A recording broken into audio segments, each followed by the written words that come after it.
Hare Krishna, Hare Krishna, Krishna Krishna, Hare Hare, Hare Ram, Hare Ram, Ram Ram, Hare Hare, Hare Krishna, Hare Krishna, Krishna Krishna, Hare Hare, Hare Ram, Hare Rama, Ram Ram, Hare Hare, Hare Krishna, Hare Krishna, Krishna Krishna, Hare Hare, Hare Rama, Hare Rama, Ram Ram, Hare Hare, Hare Krishna, Hare Krishna, Krishna Krishna, Hare Hare, Hare Ram, Hare Rama, Ram Ram, Hare Hare. Shri Krishna Chaitanya Prabhu Nityananda, Shri Advaita Gadadhar Shivasadi Gaur Bhakta Vrinda, Rupa Sanatana Bhatt Raghunatha, Shri Jiva Gopal Bhatt Das Raghunath, एही छे गोसाई कौरी चरण वंदन, यहाँ हैते विघ्नाशे अभीष्ट पुरन, अभीष्ट पुरन, अभीष्ट पुरन।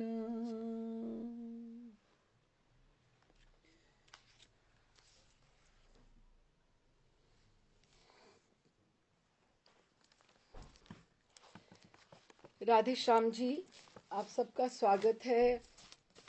आज हम श्री चैतन्य लीलामृतम कहें, चैतन्य प्रेम सागर कहें, तो उसके हम आज 5वें सत्र में हैं। 4 सत्रों में हम लोगों ने भूमिका बांध रहे थे। धीरे धीरे श्री कृष्णदास कविराज जो ग्रंथ के जो लेखक हैं और उनके बारे में बात हुई, वृंदावन दास ठाकुर के बारे में बात हुई,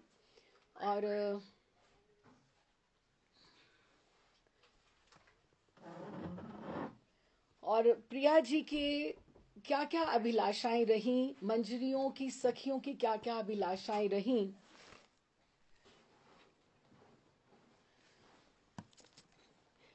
तो हमने फिर ये सबके बारे में बात करी, और सबसे जो बड़े महान सूत्रधार रहे हमारे, वो माधवेंद्रपुरी सबसे बड़े। और आप मानिए, माधवेंद्रपुरी हमारे योग पीठ में कल्प वृक्ष हैं। ऐसा कल्प वृक्ष है जिनके आगे जो बीज है, सबसे बड़े गुरुदेव जो चैतन्य महाप्रभु के गुरुदेव हुए ईश्वरपुरी, वो हैं। तो ये कल्प वृक्ष है माधवेंद्रपुरी, उनका बहुत बड़ा स्थान है। और फिर हमने पंच तत्वों में से अद्वैताचार्य की भी बात की, और अद्वैताचार्य जिनका नाम कमलाक्ष था, और उनके बारे में सब हमने समझा। आज प्रयास करके हम कथा की तरफ, लीला की तरफ बढ़ेंगे।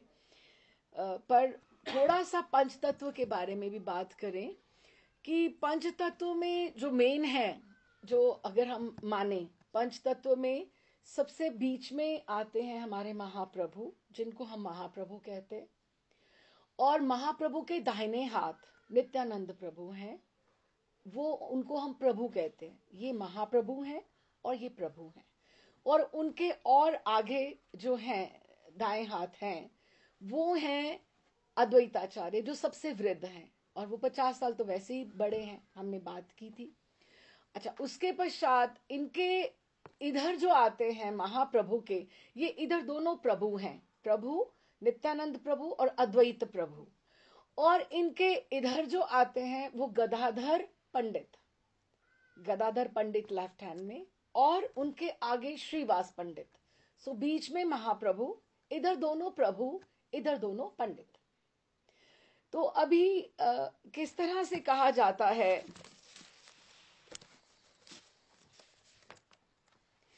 ये जो पांच हैं, इनमें पंच तत्वात्मकम कृष्णम भक्त रूप स्वरूपकम भक्तावतारम भक्ताख्याम नमामि भक्त शक्तिकम, ये इन्होंने कैटेगरीज दी हैं। हालांकि हमें इतना डिटेल में जाने की आवश्यकता भी नहीं है, लेकिन एक कैटेगोरिकली अगर इनको हम देखना हो, अगर हमने समझना हो, तो सबसे पहले जो कृष्ण चैतन्य महाप्रभु हैं, ही इज भक्ति रूप, वो भक्ति रूप हैं श्री कृष्ण चैतन्य। और उनके बाद जो उनके राइट हैंड हैं, भक्त स्वरूप नित्यानंद है, भक्त स्वरूप नित्यानंद। और भक्त अवतार श्री अद्वैताचार्य, और इधर भक्त शक्ति श्री गदाधर पंडित और भक्त श्रीवास। ठीक है, अब हम पंचतत्व को प्रणाम करके, पंचतत्व को प्रणाम करके फिर हम आगे बढ़ेंगे। You can take the question. तो ये पंच तत्व को हम प्रणाम करके हमने ये समझ रहे हैं, हमने सबको धीरे धीरे प्रणाम किया। तो आज हम अब पंच तत्व को प्रणाम करके फिर आगे। अच्छा जी, तो भक्ति रूप जो स्वयं है वो श्री कृष्ण चैतन्य है, हमने समझ लिया राधा कृष्ण का वो मिलित तनु है। अभी जो भक्त स्वरूप है नित्यानंद, नित्यानंद प्रभु जो हैं वो कौन है? नित्यानंद प्रभु के अगर हम बारे में अगर हम समझें, तो संकर्षण कारण तोय शाई, ये चैतन्य चरितामृत में श्री कृष्णदास कविराज ने लिखा है। संकर्षण कारण तोय शाई गर्भोदशाई च प्यो प्यो अभिधिशाई शेषश्च यस्माश्च कलाम स नित्यानंद आख्या रामम शरणम ममास्तुम, ये उन्होंने प्रणाम किया है नित्यानंद प्रभु को। अभी आप समझिएगा, उनका संक्षेप परिचय दिया है कि हैं तो नित्यानंद प्रभु जो हैं बलराम हैं और लक्ष्मण हैं। हमें सीधा सा हमें यही समझना चाहिए। इनफैक्ट हमें बहुत डिटेल्स में नहीं ऐसे कंफ्यूज करने वाली अपने आप को बात है, लेकिन किसी को जिज्ञासा हो, वैसे तो राम जी की लीला में वो लक्ष्मण हैं और ठाकुर जी की लीला में वो बलराम भैया हैं, दैट्स इट। लेकिन Balram ji is the direct, अगर आपने देखा हो इस्कॉन में भी तुलसी जी उनको भी अर्पण की जाती है। तुलसी जी का जो माला होती है तो वो डायरेक्ट एक्सपेंशन है। ये गर्भोदशाई कारणदोषाई जो नारायण है वो भी नित्यानंद प्रभु की आगे एक्सपेंशंस है, आगे एक्सपेंशंस है। हमें ये समझना चाहिए। बहुत बार ये क्वेश्चन आता है कि 10 इनकारनेशंस ऑफ विष्णु, और उसमें से ठाकुर जी को बोलते हैं। That is big wrong. Thakur ji तो सर्व अवतारी अवतार हैं, वो तो पूर्ण है, भगवान है, उनसे ही तो आगे आए हैं। हमें ये समझना चाहिए कि संकर्षण कारण समुद्रशाई गर्भोदशाई शीर समुद्रशाई तथा अनंत देव, ये सब जिनके अंश हैं। कारण समुद्रशाई भगवान नारायण की एक अंश कला है।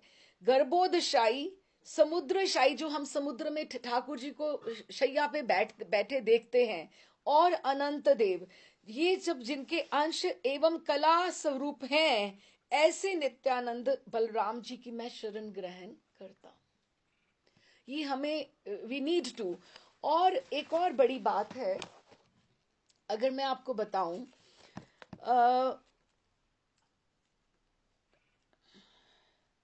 हाँ जी, हमारी जो मध्व गौड़ेश्वर सांप्रदाय है, हम सबका, जितने भी हम यहाँ बैठे हैं, या हम जो यहाँ भी बैठे हैं, जूम क्लासेस में भी हैं जो, तो आपको ये सब समझना चाहिए। अगर हम कहते हैं पुंडरीक महाराज जी आज 38वीं पीढ़ी है, हाँ, तो 21 पीढ़ियां हम सबकी एक जैसी हैं, इस्कॉन वालों की भी एक है,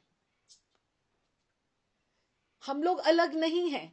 हम, आप देखिए, भगवान श्रीमन नारायण से ये परंपरा चली, उसके बाद आप गिनते जाइएगा, लॉर्ड ब्रह्मा, देव ऋषि नारद, द्वैपायन वेदव्यास, जगत गुरु श्री मध्वाचार्य, श्री नरहरि, श्री माधव, अशोभ, श्री जय तीर्थ, श्री ज्ञान सिंधु, श्री दयानिधि, श्री विद्यानिधि, श्री राजेंद्र, श्री जयधर्मा, श्री पुरुषोत्तम, श्री ब्रह्मण्या, श्री व्यास तीर्थ, श्री लक्ष्मीपति, और अब आते हैं दादा गुरु चैतन्य महाप्रभु के। कौन? माधवेंद्रपुरी, जो हमारे सूत्रधार हैं। तो माधवेंद्रपुरी हमारे हो गए 19वें पीढ़ी में। तो 19वें में ये आए, और उनके आए श्री ईश्वरपुरी, ठीक है, और उसके बाद चैतन्य महाप्रभु। तो 21 जो पीढ़ियां हैं, हम सबकी इस्कॉन हो, नित्यानंद प्रभु के वंशज हो, अद्वैताचार्य के हो, हमारी अभी तक तो यही है, सबकी इकट्ठी है ना। उसके बाद फिर ब्रांचेस हुई, माधवेंद्रपुरी सबसे, अद्वैताचार्य के भी तो गुरु वही है ना। अब देखो ना, ब्रांचेस, शाखाएं कहां से निकली? नित्यानंद प्रभु की राधा कुंड में आप जाइए, नित्यानंद वंशज कितने हैं, है ना। नित्यानंद प्रभु की गद्दी से, नित्यानंद के अंश परंपरा से, वंश परंपरा से कितने हैं। अद्वैताचार्य की शाखाओं के परिणाम में विजय कृष्ण गोस्वामी कितने बड़े हुए, जिनकी शिष्या हमने मणिमा का भी किया था, गान किया था। तो वो अद्वैताचार्य की शाखा हुई, नित्यानंद प्रभु की हुई। फिर उसके पश्चात यहां तक 21वें जो हैं चैतन्य महाप्रभु तक हम सब एक हैं। उसके बाद भी धीरे धीरे धीरे धीरे फिर हर एक के अपने अपने आ जाते हैं। तो हमारे 17, फिर उसके बाद अगर हम, तो ये 21 के बाद 17 मिलाएं तो पुंडरीक महाराज श्री हमारे 38वीं पीढ़ी बनते हैं। तो आप सबकी भी जो इस्कॉन की भी हैं या सबकी हैं, तो उसके पश्चात, क्योंकि चैतन्य महाप्रभु से पहले थोड़ा कोई हो गया, नहीं हुआ ना, उससे पहले तो नहीं हुआ। तो उसके बाद हमारा चैतन्य महाप्रभु के डायरेक्ट डिसाइपल जो हुए गोपाल भट्ट गोस्वामी, उसके बाद जो गोपीनाथ के भाई दामोदर गोस्वामी, उसके बाद हमारी परंपरा सारी चलती है, ठीक है ना। तो इसमें किसी को भी कोई संशय नहीं होना चाहिए, हम गौड़िये मीन्स अब हम सब गौड़िये ही हैं। तो आगे जैसे जैसे परिवार बढ़ते जाएंगे, कोई चाचा का परिवार, कोई काका का परिवार, कोई इस तरह से आगे आगे आगे आगे, तो वो परंपरा आगे आगे ब्रांचेस उसकी निकलती जाएंगी। लेकिन जो माधवेंद्रपुरी हैं वो कल्प वृक्ष हैं। योगपीठ में कल्प वृक्ष, संतान, परिजात, हरिचंदन, मंदार, ये 4 वृक्ष हैं, उनमें से एक जो है माधवेंद्रपुरी है योगपीठ के, जिनकी ये सब शाखाएं निकली हैं, ठीक है, गौड़ीय परंपरा है।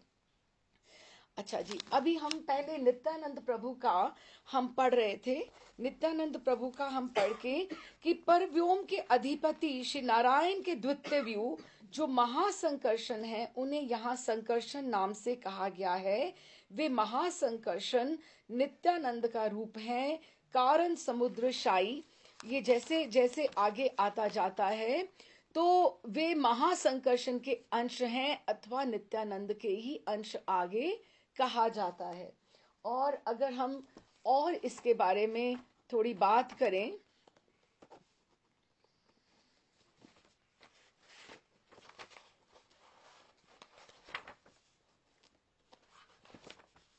हाँ जी, क्या कहा जाता है कि भगवान श्री कृष्ण विभू तत्व है। विभू मीन्स ऑपुलेंट, लेकिन ऑपुलेंस उनका ऐसा है कि जब अर्जुन ने देखा तो वो हेजिटेट कर गया। जब विराट स्वरूप वो उसको डाइजेस्ट एब्जॉर्ब नहीं कर पाया, उसने कहा ठाकुर जी को, पहले तो वो देख ही नहीं पाया। अभी तो आप देखो ठाकुर जी जिसके रथ पर बैठे हैं उसको दिखा रहे हैं, उसको समझा रहे हैं, तो उसमें संशय आ रहा है, तो हम में कभी आए तो कौन सी बड़ी बात है ना।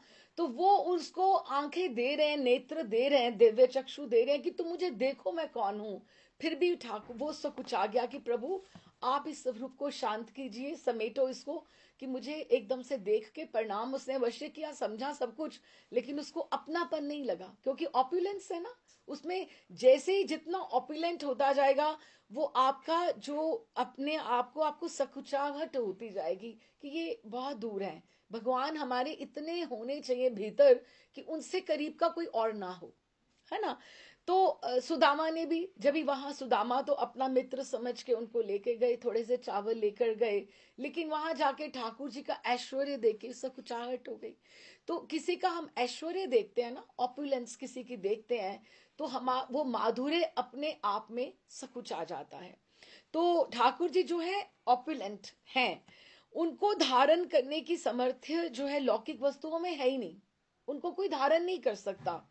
अतः बलराम ही श्री कृष्ण के वस्त्र हैं, श्रृंगार हैं, सिंहासन है। अगर प्रेम की बात आप पूछो, अब गर्भोदशाई कारणशाही उसको हम छोड़ें, हम ये समझें कि बलराम जी उनके लिए क्या हैं, वो क्या हैं। अतः बलराम श्री कृष्ण के वस्त्र हैं, श्रृंगार है, उनकी सेवा कितनी अद्भुत है, उनके सिंहासन है, उनकी पृथ्वी है, पृथ्वी को धारण कर रहे हैं अनंत बन के, और साथ में शेषनाग बन के उनको छत्र भी कर रहे हैं।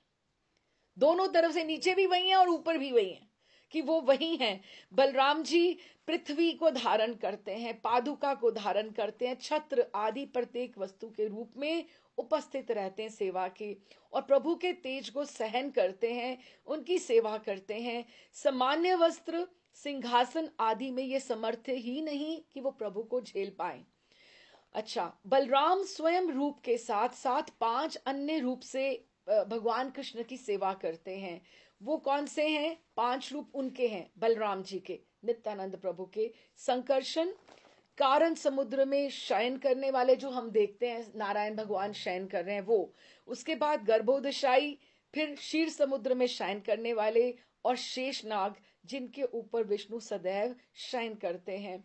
कुल 6 रूपों में बलराम श्री कृष्ण की सेवा संपादन करते हैं, अथवा यूं कहें कि श्री कृष्ण ही स्वयं अपनी सेवा करते हैं। एक बात और भी निश्चित है और शास्त्रीय ये है कि ठाकुर जी कभी भी अवतार अकेले नहीं आते।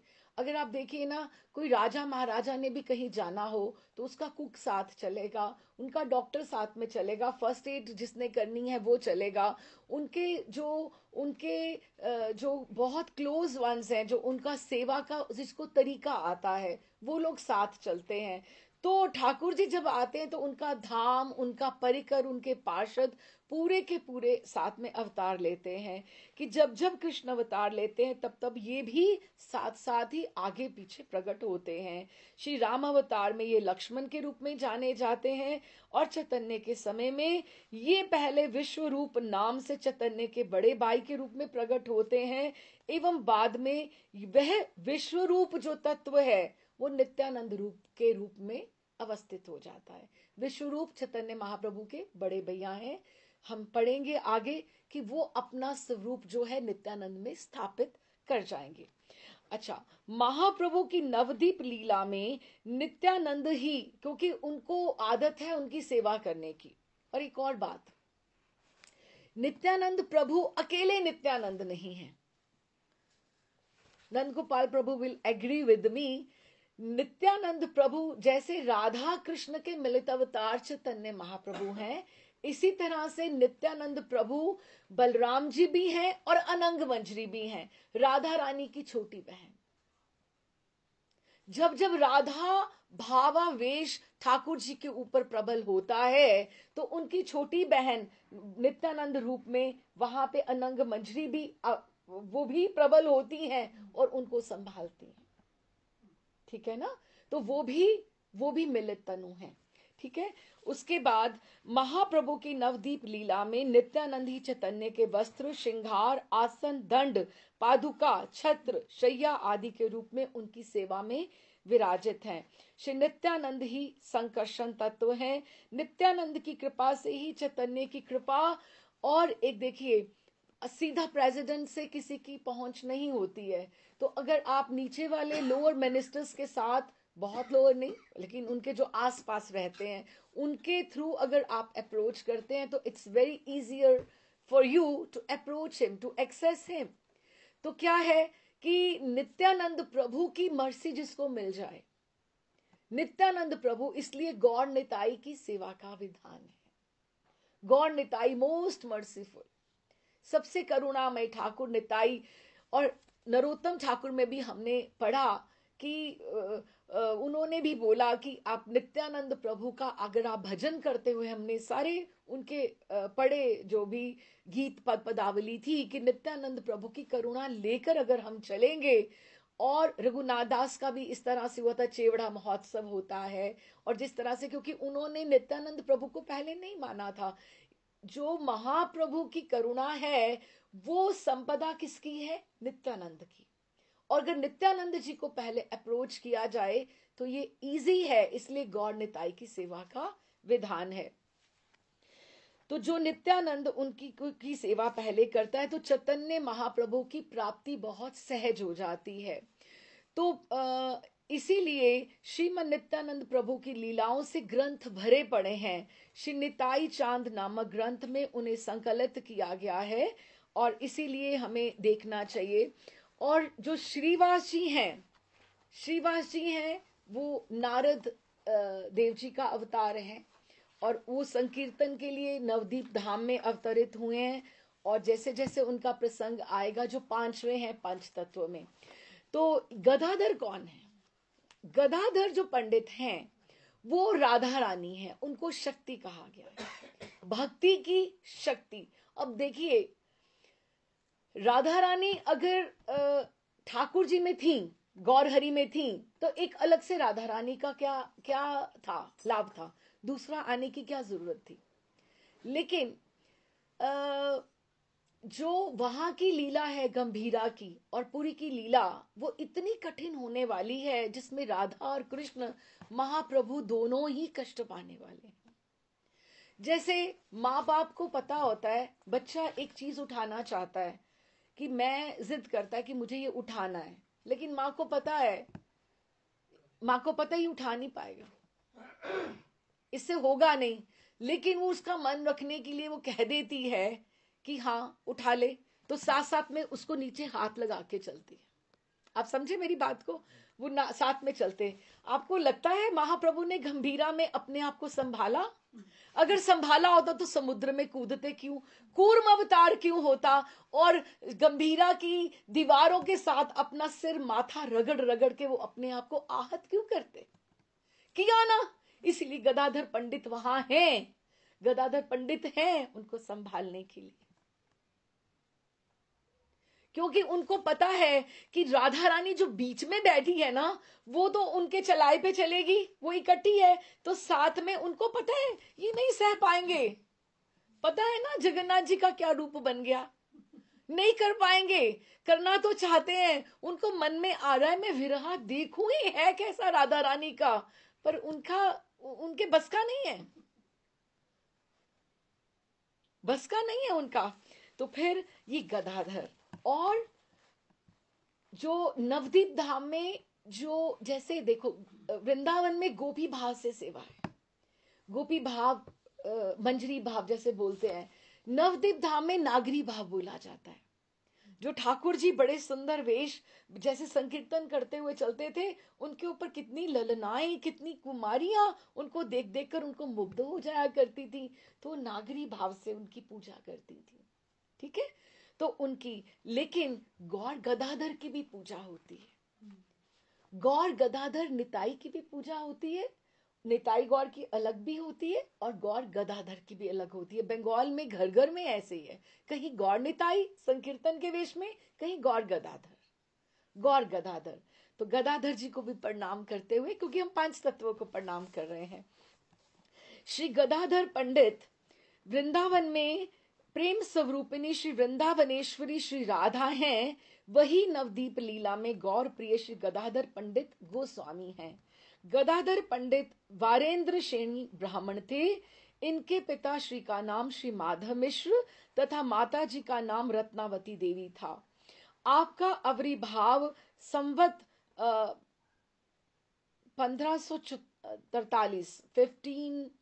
1543 विशाखी अमावस्या के दिन हुआ था। 12 वर्ष पर्यंत वॉलेटी ग्राम में रहे और 13 वर्ष में 13 इयर्स के जब वो थे तो ही केम टू नवदीप, अपने मामा के घर आकर रहने लगे थे। इन्होंने विवाह नहीं किया। श्री पुंडरीक विद्यानिधि से इन्होंने दीक्षा प्राप्त की। मैं इनकी आपको पहले इंपॉर्टेंस बता के चल रही हूं कि जब इनका प्रसंग आए आप उनकी महिमा को जानते हुए आप उसको किस तरह से आप लें, उनको आप सामान्य नहीं समझें। तो उन्होंने पुंडरीक विद्यानिधि कौन है? वृषभानु जी का अवतार है, क्योंकि पुंडरीक विद्यानिधि यहाँ इनके गुरु बने, वैसे इनके पिता हैं कि इनके राधा रानी के पिताजी वृषभानु ही तो हैं। तो उन्होंने इनसे दीक्षा प्राप्त की विद्यानिधि से। पंच तत्व में ये एक आते हैं जिनको भक्ति की शक्ति कहा गया है। और ब्रजेंद्र नंदन श्री कृष्ण जब राधा भाव द्युति सुबलित होकर नवदीप में श्री कृष्ण चैतन्य रूप में अपनी सब वांछाओं की पूर्ति कर रहे थे, तो उनके उस उद्देश्य की पूर्ति की सहायता के लिए, सहयोग के लिए, माँ की तरह हाथ नीचे लगाने के लिए कि तू उठा, मैं तेरे साथ रहती हूँ। तो राधा जी ने भी एक स्वतंत्र स्वरूप से गौर सुंदर के पास रहने के लिए प्रकट एक रूप किया, और वह स्वरूप है गदाधर पंडित का। इनका ये स्वरूप एवं भाव इतना गंभीर था, फिर भी श्रीमन महाप्रभु सर्वत्र गदाधर प्राणनाथ नाम से प्रसिद्ध थे। उनको गदाधर प्राणनाथ कहते थे कि गदाधर के तो प्राणनाथ ही गौरचंद्र हैं।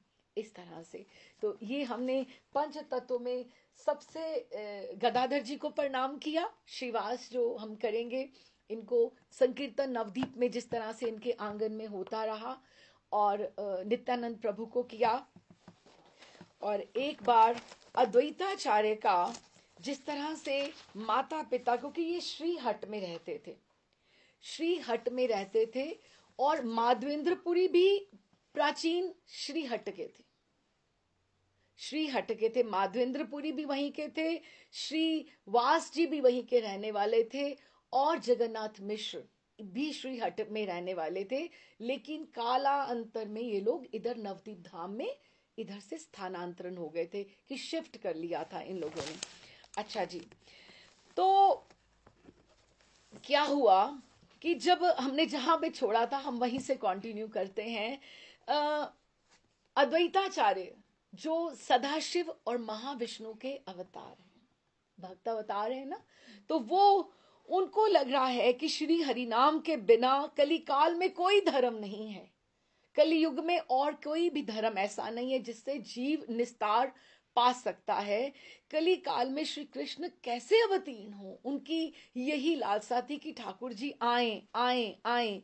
लेकिन मैं क्या करूं, मैं अपने सुख की वासना आदि को छोड़कर प्रेम पूर्वक से श्री कृष्ण की आराधना करूंगा, निरंतर दीनता पूर्वक उनसे मैं प्रार्थना करूंगा, और श्री कृष्ण को जब मैं अवतीर्ण करा दूंगा तो मैं नाम संकीर्तन का, हरि नाम संकीर्तन का मैं प्रचार करूंगा। ये संकल्प किसका है? अद्वैताचार्य का है। उनके आवाहन पे हम चैतन्य लीलामृत में प्रवेश करेंगे। जो गौर सुंदर को ला सकते हैं वो गौर लीला वही प्रकट करेंगे। हाँ, तो फिर नाम संकीर्तन का प्रचार करूंगा, और ऐसा यदि मैं कर सकूं तभी मेरा नाम अद्वैत सफल होगा। किंतु क्या करूं, खुद सोच रहे क्या करूं, क्या कौन सी आराधना करूं जिसके वशीभूत कृष्ण हो जाएं। इतनी माइन्यूट बात है ये, हमें सबको समझनी चाहिए। एक उन्होंने कितने ग्रंथ मंथन करके गौर सुंदर को अवतरण कराने के लिए एक युक्ति निकाली, तो हम सबको भी उसका लाभ लेना चाहिए। हरिदास जी उनके साथ हैं, जो यवन कुल में पैदा हुए। हरिदास जी प्रहलाद और ब्रह्मा जी का अवतार है, मिलित तनु है। हाँ, हरिदास जी। तो हरिदास जी से मंत्रणा कर रहे हैं कि मैं क्या करूं, क्या करूं। तो उनको एक गौतमीय तंत्र, एक ग्रंथ में से एक मंत्र मिला, और वो मंत्र क्या था? तुलसी दल मात्रेन जलस्य चलुकेन वा विकृणीते स्वमात्मनाम भक्ते भयो भक्त वत्सला। ये उनको मंत्र मिला। अब इसका अर्थ क्या था? हम सब भी संकल्प पूर्वक कल कार्तिक नियम सेवा प्रारंभ हो रही है। हम सब अपने हाथ से ये करें, किसके लिए? कि हमारे हृदय में गौर सुंदर विराजे, निताई गौर हमारे हृदय में आए, ठाकुर जी प्रियालाल जी की हमें भक्ति सेवा की वृद्धि हो, इसी भाव से हम करें। उन्होंने क्या कहा, इसका अर्थ क्या था? हम अर्थ पढ़ते हैं कि भक्ति पूर्वक एकमात्र तुलसी दल, एकमात्र तुलसी दल एवं एक चुल्लू पानी अर्पण, कि जरा सा धोके तुलसी जी का एक पत्ता, अगर पत्र, अगर आप चुल्लू पानी अर्पण करने से भक्त वत्सल भगवान भक्तों के निकट अपने आप को बेच देते हैं। सोल्ड, अपने आप को बेच देते हैं। फिर उन्होंने लिखा, बंगाली में क्या लिखते हैं हम समझे उसको, it's very nice to learn. Krishnadas Kaviraj लिखते हैं, ए श्लोकार्थ आचार्य करे ने विचारण। ये जो गौतमीय तंत्र उनको में मिला, श्लोक मिला, उस पर विचार कर रहे हैं। क्या? कृष्ण के तुलसी जल दिया यही जन, कि जो तुलसी दल अर्पण करता है, तार ऋण शोधिते कृष्ण कौरे ने चिंतन, कि मैं इसका ऋण का शोधन कैसे करूंगा। मुश्किल में आ जाते हैं प्रभु, कि इसने मुझे तुलसी दे दी, तुलसी दे दी, इसका मैं क्या कर सकता हूं। जल तुलसी सम कछु धरिए नाही धन, कि मेरे पास तो ऐसा कोई धन है ही नहीं जो मैं इसको रेसिप्रोकेट कर सकता हूं। मैं कंगाल हो गया, मेरे पास ऐसा कुछ नहीं है। जिस भक्त ने मुझे तुलसी दल अर्पण कर दिया, उसको उसके बदले में मैं उसको कुछ दे सकूं, मेरे पास कुछ नहीं है। फिर क्या कहते हैं ठाकुर, तबे आत्मा बेची कौरे ऋणे रे शोधन, मैं अपने आप को बेच देता हूं। बेच देता हूं मतलब मैं उसके हाथ बिक गया, सोल्ड टू दैट पर्सन। तबे आत्मा बेची कौरे ऋणे रे शोधन, एत भाव आचार्य करे न आराधन। तो आचार्य ने ये सोचा, द्वैताचार्य ने, कि अभी ये गौतमीय तंत्र में से मुझे ये मंत्र मिला है, अभी मैं इसी के साथ आराधना करूंगा। गंगाजल, गंगाजल, गंगाजल तो वैसे वही है। गंगाजल तुलसी मंजरी अनुक्षण लेकर कृष्ण पाद पद्म भावी कौरे ने समर्पण, वो करते जा रहे हैं। कृष्णेर आवाहन करे करिया हुंकार, एकदम से हुंकार करते हैं, ठाकुर जी को बुलाते हैं। अद्वैताचार्य, शंकर भगवान है अंदर, सदाशिव है, महाविष्णु तो है ही है, सदाशिव है। तो एकदम से हुंकार करते हैं कि आइए प्रभु आइए। किसके लिए? हम सब के लिए, जीव कलिकाल के जीवों के लिए। क्या जरूरत है, क्या आवश्यकता है उन्हें आने की? हम जीवों के लिए। कृष्णेर आवाहन करे कौड़िया हुंकार, एमते कृष्णेर कौराइला अवतार, इसी तरह से उन्होंने अवतार कराया। चैतन्येर अवतार ए मुख्य हेतु, यही मुख्य हेतु था उनका, कारण था। भक्तेर इच्छा में अवतेरे धर्म सेतु, वो धर्म की स्थापना करना चाहते हैं, वो अपनी इच्छाओं की पूर्णा करना चाहते हैं, लेकिन उनको एक इन्विटेशन तो चाहिए ना आने के लिए। वो एक जो ब्रिज बना, ये अद्वैताचार्य से उधर सीधा गोलोक धाम तक बना।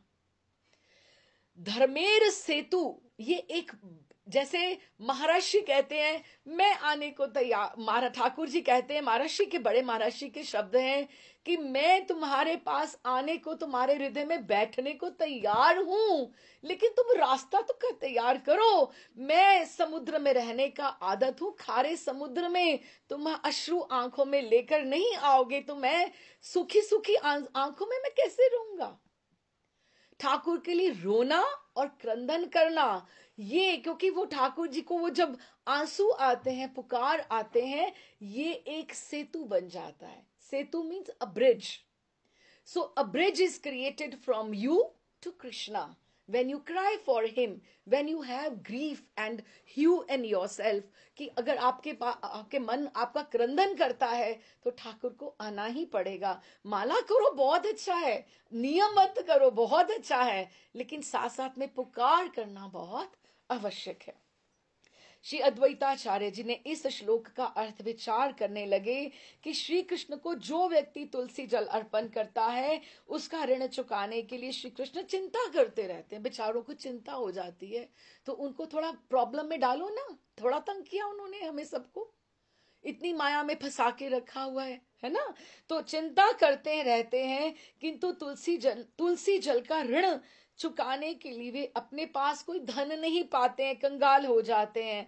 तब अपने को बेचकर अर्थात उस भक्त के ही वशीभूत होकर श्री भगवान उसका ऋण चुकाते हैं। ऐसा विचार कर अद्वैताचार्य ने श्री भगवान की आराधना करने लगे और सर्वदा श्री कृष्ण के चरण कमलों का ध्यान करके गंगा जल और तुलसी मंजरी को श्री कृष्ण को समर्पण करने लगे। तो साथ साथ में हरिदास बैठे हैं कि अब देखो पूजा अर्चना हम कुछ भी करें, नाम उसमें दोष हो सकता है, मंत्र पढ़ो दोष हो सकता है, लेकिन एक महामंत्र गा लो तो सारी की सारी पूर्ति हो जाएगी, जो दोष होगा निवृत्त हो जाएगा। संकीर्तन में सब दोषों की निवृत्ति है। कुछ भी करो, एक महामंत्र गा लो, साथ ही सब कुछ ठीक हो जाएगा। तो हरिदास जी उनके साथ बैठते, वो नाम संकीर्तन करते और ये बिल्कुल कभी गोपाल शस्त्र नाम के साथ, कभी गोपाल मंत्र के साथ, कभी कैसे वो ठाकुर जी को आवाहन करते कि आप आइए प्रभु आइए। हाँ, तो वो हरिदास प्रभु संकीर्तन करते, श्री अद्वैताचार्य बीच बीच में हुंकार करते, श्री कृष्ण का आवाहन करते, हे कृष्ण करुणा करके एक बार आप आओ। क्या हो रहा है? ये रास्ता तैयार हो रहा है, ब्रिज बन रहा है गोलोक धाम तक का, आओ आकर कलिकाल के जीवों की दुर्दशा देखो। इस प्रकार श्री कृष्ण की को निरंतर प्रार्थना करने लगे। इस प्रकार उन्होंने श्री कृष्ण को अवतीर्ण कराकर ही उन्होंने लिया। श्री कृष्ण चैतन्य के अवतीर्ण होने का मुख्य कारण यही है कि धर्म रक्षक श्री भगवान भक्तों की इच्छा से अवतार लिया। और सबसे बड़े भक्त का अवतार कौन है? अद्वैताचार्य। तो इस तरह से उन्होंने उनको लिया, अवतार लिया। तो श्री कृष्ण अवतीर्ण होकर उन्होंने जब सोचा कि भक्ति का स्वयं प्रचार करेंगे तो सभी उन सब लोगों का निस्तार कल्याण अवश्य होगा। तो ऐसा उन्होंने निश्चय किया। श्री अद्वैताचार्य ने श्री कृष्ण के अवतीर्ण कराने की प्रतिज्ञा करके जब वे तुलसी दल और गंगा जल प्रीति पूर्वक देकर कृष्ण की पूजा करने लगे तो श्री अद्वैत सघन हुंकार कितने वर्ष, इसीलिए हमने शबरी और मतंग ऋषि का लिया था कि शबरी की प्रतीक्षा कितनी थी और ऐसे ही अद्वैताचार्य जी की कितने वर्ष प्रतीक्षा रही और पुकारने लगे। और उनकी हुंकार से ब्रजेंद्र कुमार आकृष्ट हो उठे कि एकदम से उठे। और इधर हमने समझा था जगन्नाथ मिश्र जो हैं, और जगन्नाथ मिश्र जो हैं श्री चैतन्य महाप्रभु के पिता जो होने वाले हैं, वो नंद बाबा और शची मैया यशोदा, ये मिश्र महल ये पंडित थे। पंडित्य के कारण उन्हें वो नवदीप में रहा करते थे। पुरंदर उनकी उपाधि उनको मिली हुई थी, लोग उन्हें मिश्र पुरंदर कहकर पुकारा करते थे। उनकी जो पत्नी शची देवी जो यशोदा मैया का स्वरूप है, वो नीलांबर चक्रवर्ती की कन्या थी। नीलांबर चक्रवर्ती कौन है? गर्ग मुनि का अवतार है। साथ साथ में हम उनको समझते जाएं कि कितने पार्षद आए हैं, साथ में कितना परिकर आया है। नीलांबर चक्रवर्ती की वो कन्या थी और नीलांबर चक्रवर्ती भी अब गर्ग मुनि है तो ज्योतिष उन्होंने ही तो ठाकुर जी का नामकरण किया था, गर्ग मुनि ने ही तो किया था। भागवतम में आता है उल्लेख। तो उन्होंने, वो महापंडित थे, बहुत बड़े ज्योतिष शास्त्र के विशेषज्ञ थे। बहुत पंडित थे। जगन्नाथ मिश्र और नीलांबर चक्रवर्ती दोनों का पहले रहने का श्रीहट में स्थान था। श्रीहट बहुत पवित्र है। आपको पता है कि जब भी जगन्नाथ मिश्र के बाद, जगन्नाथ मिश्र के जाने के बाद, जब भी महाप्रभु जाते हैं श्रीहट भी प्रणाम करने जाते हैं, उन्हें वहां उनकी दादी के दर्शन होते हैं। दादी बाद में गई और दादी उनको देख के इतनी आह्लादित होती हैं और उनको फिर वो गौर गोविंद अपना विग्रह देके जाते हैं, जो अभी भी, मैंने तो नहीं दर्शन किए, श्रीहट में कोई जाकर दर्शन करे तो कोई चित्र भेजना। हाँ, तो गौर गोविंद के वहां पे उन्होंने दादी को वो विग्रह देके आते हैं कि तुम इनकी सेवा किया करो, क्योंकि वो इतनी आह्लादित हुई उनका स्वरूप देखकर। तो इस तरह से, तो ये अभी दोनों जगन्नाथ मिश्र, नीलांबर चक्रवर्ती, ये नवद्वीप आकर बस गए थे इस तरह से। अच्छा जी, अब क्या हुआ कि जगन्नाथ मिश्र जो थे और पत्नी उनकी श्रीमती शची देवी, उनके गर्भ से क्रमशः 8 कन्याओं का जन्म हुआ और एक एक करके 8 ही की मृत्यु हो गई। It's not easy. 8 बार गर्भ धारण करना और कन्याओं का जन्म होना। कन्याओं का जन्म होना, जब वो ये कन्या बोल रहे हैं तो इसका अर्थ कि कितना एडवांस सब कुछ होकर फिर कन्या की मृत्यु हुई, है ना। तो कन्या की मृत्यु हुई, तो ये सब इन्होंने, कृष्णदास कविराज ने सब कुछ लिखा है इस तरह से।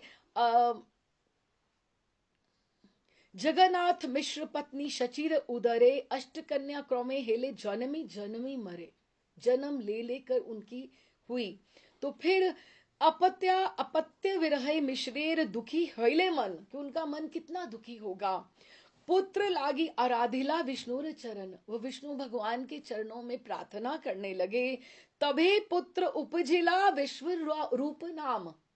हाँ, महागुणवान तेहो बलदेव धाम। तो क्या बोले कि बलदेव प्रकाश पर वो में संकर्षण, तेहो विश्वेर उपाधान निमित्तेन कारण। ताहा बिना विश्व कछु वस्तु नहीं आरे, अतएव विश्व रूप नाम ये तहारे। कि संतान के बिना श्री जगन्नाथ जी एवं श्री शची देवी का मन अति दुखित हुआ। उन्होंने पुत्र के लिए श्री कृष्ण के चरणों की आराधना की। तत्पश्चात 8 पुत्रियों के मरने के पश्चात उन्हें एक पुत्र रत्न प्राप्त हुआ, जिनका नाम उन्होंने विश्वरूप रखा। विश्वरूप महागुणवान थे, क्योंकि वे बलदेव का ही विग्रह रूप थे। पर व्योम के चतुर्व्यूह के अंतर्गत जो संकर्षण है, संकर्षण उनको क्यों कहा जाता है बलराम जी को, क्योंकि रोहिणी के गर्भ से योग माया ने, सॉरी, देवकी के गर्भ से उन्होंने रोहिणी के गर्भ में स्थापित किया था संकर्षण। और वो हलधर लेते हैं, हलधर हैं, हलधर कहा जाता है, हल को धारण करते हैं बलराम जी, इसलिए उनको संकर्षण कहा जाता है। तो अंतर्गत जो संकर्षण है वे बलदेव की ही विलास मूर्ति हैं। वही समस्त विश्व के उपाधान एवं निमित्त कारण है। उसके बिना विश्व रूप, कि विश्व के विश्व में जो भी है ये इन्हीं का है, तो इसीलिए उनको विश्व रूप नाम उनका दिया गया। अच्छा, अब 8 कन्याएं हुई, उसके बाद विश्वरूप हुए। उसके पश्चात आगे कथा बढ़ती है। तो श्री विश्वरूप बलराम का ही एक स्वरूप होने से श्री चैतन्य के बड़े भैया हुए, क्योंकि श्री कृष्ण और चैतन्य रूप में एवं बलराम श्री नित्यानंद के रूप में प्रकट हुए हैं और विश्व रूप नित्यानंद का एक अंश है। अब पुत्र को प्राप्त करके श्री जगन्नाथ मिश्र एवं शची माता का मन बहुत प्रसन्न हुआ, लेकिन भीतर से वो डरे रहते थे, क्योंकि उन्होंने इतना सब देखा अपने गृहस्थी में कि वो एकदम डरे रहते थे। वे श्री गोविंद के चरणों का विशेष भाव से सेवन करने लगे कि हमारे पे बहुत कृपा हुई है। तो माघ मास के अंत में श्री जगन्नाथ मिश्र एवं शची देवी के शरीर में श्री कृष्ण प्रकाशित हुए। अब आप सोचो, माघ, माघ जो मास है, माघ मास, माघ मास के अंत में जगन्नाथ मिश्र एवं शची देव के शरीर में श्री कृष्ण प्रकाशित हुए, अर्थात श्री शची देवी के को गर्भ के लक्षण दिखने लगे।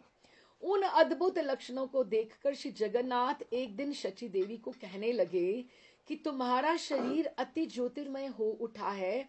ऐसा मालूम होता है कि मेरे घर को में ज्योतिर्मय देह वाली स्वयं लक्ष्मी आकर बसने लगी है, कि इतना एकदम से प्रभासित होना प्रारंभ हो गया।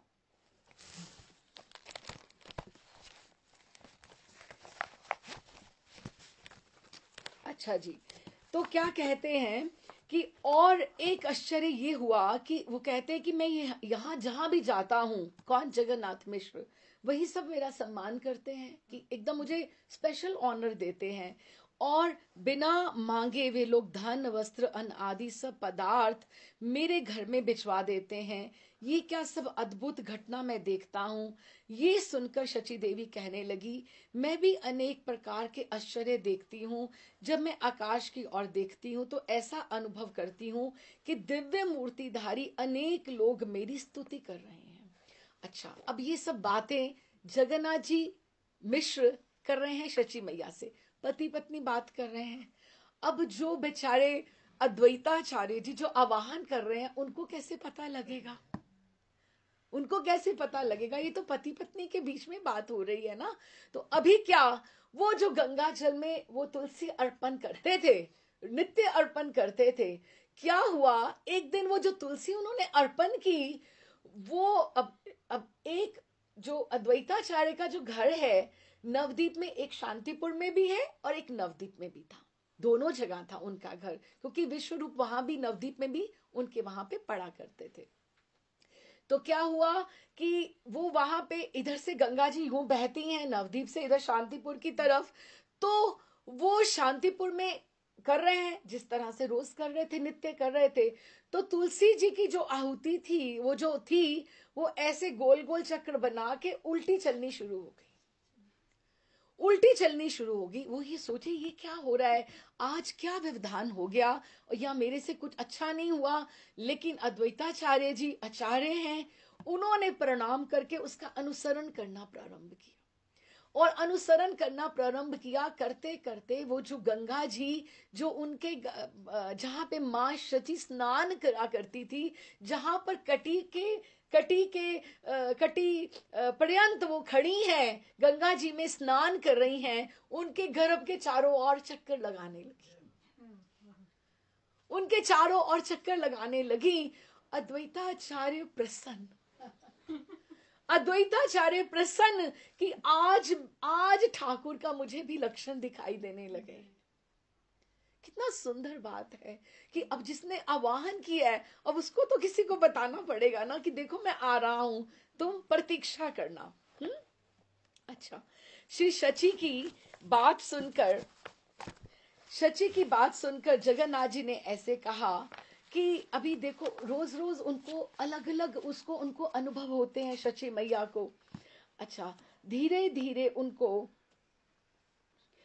एक दिन उनको शची माता एक तंद्रावश, उनको ऐसे छोटा सा नैप आता है, जैसे तंद्रा तंद्रा बोलते, छोटा सा नैप, एक अपूर्व स्वप्न देखती हैं।